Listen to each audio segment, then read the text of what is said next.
And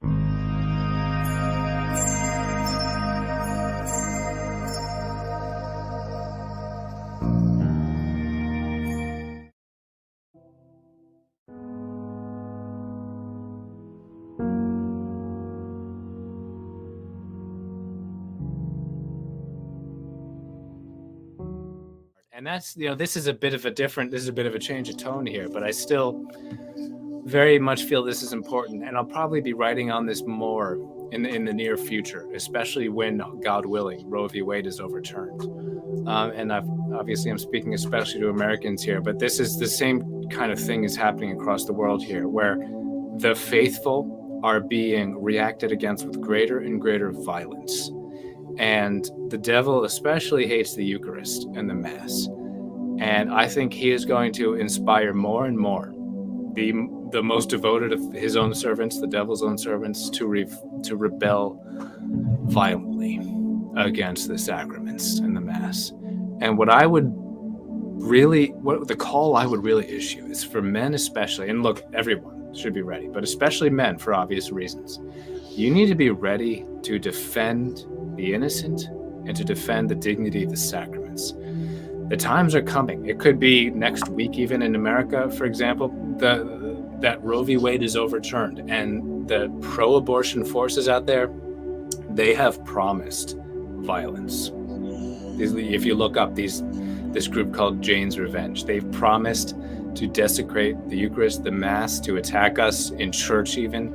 Men, you got to be ready to defend the innocent in church, but also the Blessed Sacrament, which of course is Jesus himself. Think about how many martyrs have died for the Blessed Sacrament, and that is worth dying for.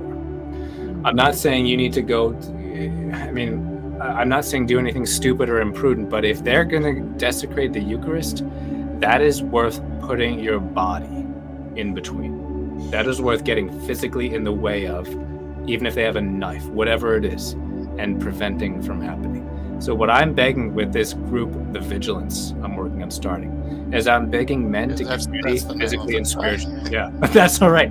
I'm asking, and look, not everyone's physically up to the things I recommend there, and that's fine. But if you can, if you're an able-bodied man, and everyone, yes, but especially speaking to the men here, be ready.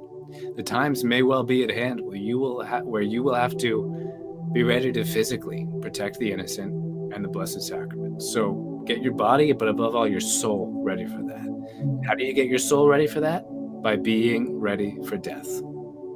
By being ready to die whenever God calls you to do that. And it's, I'm glad for another reason, I'm glad you brought that up, because when I talk a lot about the era, but don't waste a moment of your time wondering and fretting, oh, will I live to see the era from earth?